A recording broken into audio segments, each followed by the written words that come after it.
I am Tom Elwes. I'm joined today, as ever, by my co-host, Mr. Ali Woods. Right, that's enough. Okay. Nope, not doing it. Not having it. All right. Diabolical behaviour, this. Classic. It's so good. Oh, I enjoyed it so much. I watched that clip a lot. You were saying, Tom, in the previous 2 times we tried to record this podcast, that he was planning it. He was planning it. Don't let them into the secrets. I stormed off the other 2 times, but I actually did it. So he was planning it, was he? So there was a clip that went viral from a couple of years ago, apparently, where he said, one day it will get too much and the PC Warriors will win and I'll just storm off live on air. I'll quit live on air. Not storm off, quit live on air. And he did. He did quit like a big, massive fucking bell-end wuss that he is. Like, I've never been a fan of Piers Morgan. Even when people were saying, "Oh, he's coming back around. Oh, in the summer, like look what he's doing with COVID." I was just like, "Nah, he's still a bellend, and he's proved himself to be so." Like, I've just never been a fan. Yeah. Which is fair enough. Also, he's an Arsenal fan though, so I thought you and him would be good mates, and you'd be like, "Oh, Piers, mate, always gets it right." The thing is, right? So we're going straight into it anyway. The thing is, I heard some people going like, "Yeah, mate, good riddance to Piers. Like, he's not going to get any jobs now." And I was like, "Are you serious?" He is so right for any of those. A YouTube channel, his own YouTube channel, or that new right-wing, well, not right-wing, but supposedly unwoke or non-PC Parler news channel. No, not Parler, but it's like a new news channel that one of the big media moguls is starting. And I'm like, obviously they're just going to give him a show. Yeah, prime time. Like he's got so much. He'll be sandwiched between like Alex Jones and Tracy, the anti-vaxxer from Doncaster, who blew up on Facebook.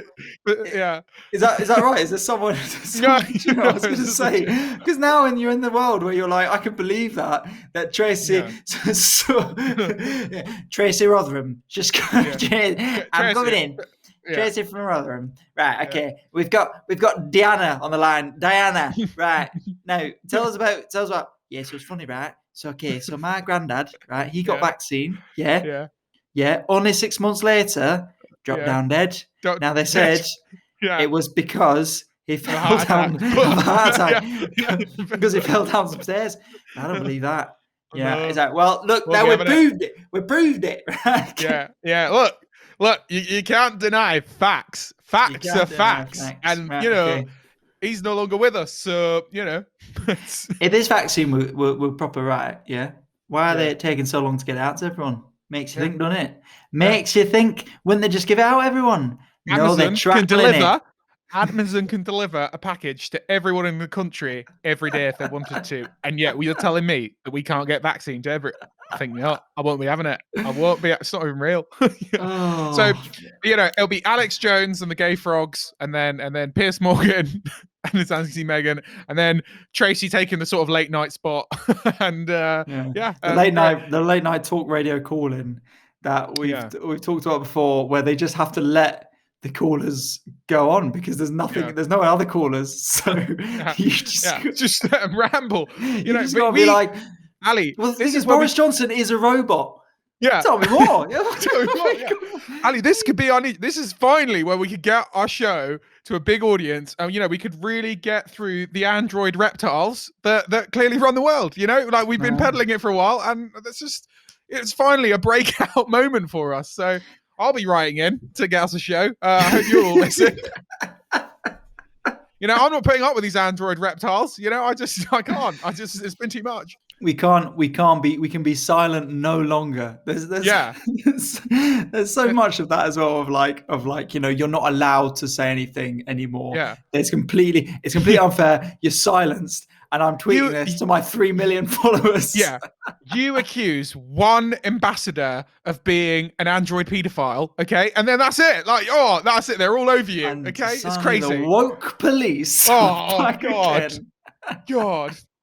I've got hard proof he's an android. So, it's... So, going straight into the Piers stuff, I will...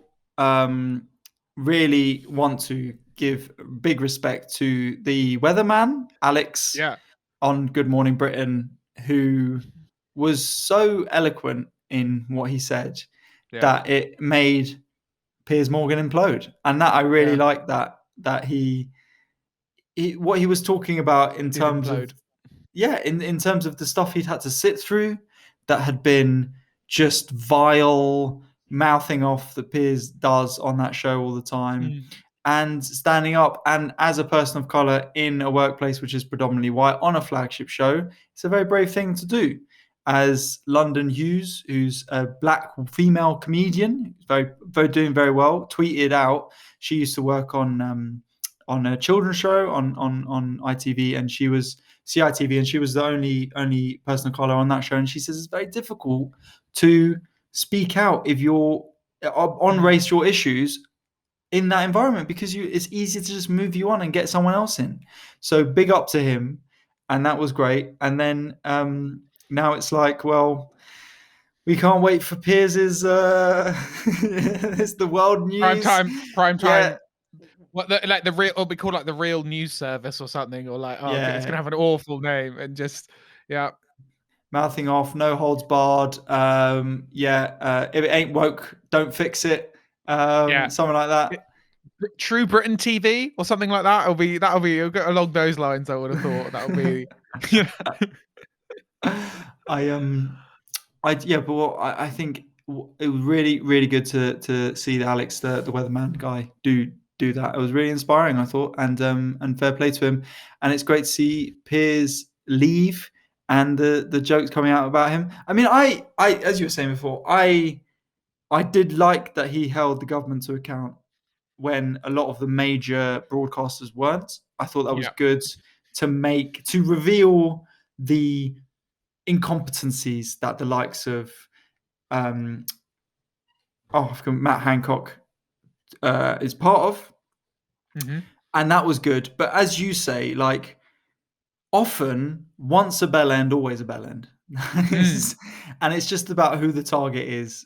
For as much as like good people can make one mistake, which I don't agree with, and that they can still be, there is equally bad people who can do one good thing, but that doesn't not make them a bell end. So especially when the issues are so core to them, like the values are so core, like that Meghan is this like awful person. And I liked, apparently there's something weird about, they went for drinks once, or they used to have a sort of they had a relationship. They had a relationship, and then it broke down, and that's why it's personal. That's why people think he's so vile, like the attack. But what does that mean? They had a relationship? Did they go out? No. I was gonna say. I was like, no. What? They had a working relationship where I think he was a journalist, and she would tell him he stories. Was a journalist. She was an actor. Can I make it any more obvious? He became racist. She said, "I'm not interested in you anymore." And now he's storming off the show. Well. He was a racist boy. They said, "See you later, boy." Good morning, Britain. Not for you. I'm going to Sky. Gotta come back alive. Classic stuff there. Classic stuff, man. That single will be out this Christmas. We need a few months to get it together, but it's pretty much there. Yeah, just exactly. It's only available on CD-ROM. That's the thing with our singles. You can get the full album on CD. Gift for your kids. That's that one. But look, man, like, it's good to see this changing of the waves on primetime television. But there's loads of people in this country who love Piers Morgan, and he will be back for sure. People think, because there's a lot of people who think he's that whole thing of like, he says the things you're not supposed to say, or you're not allowed to say.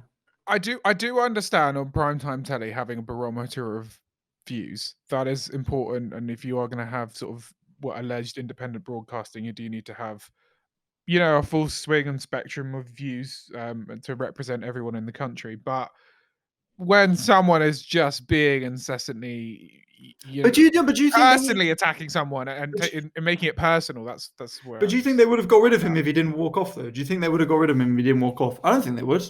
I don't think they would have. I think his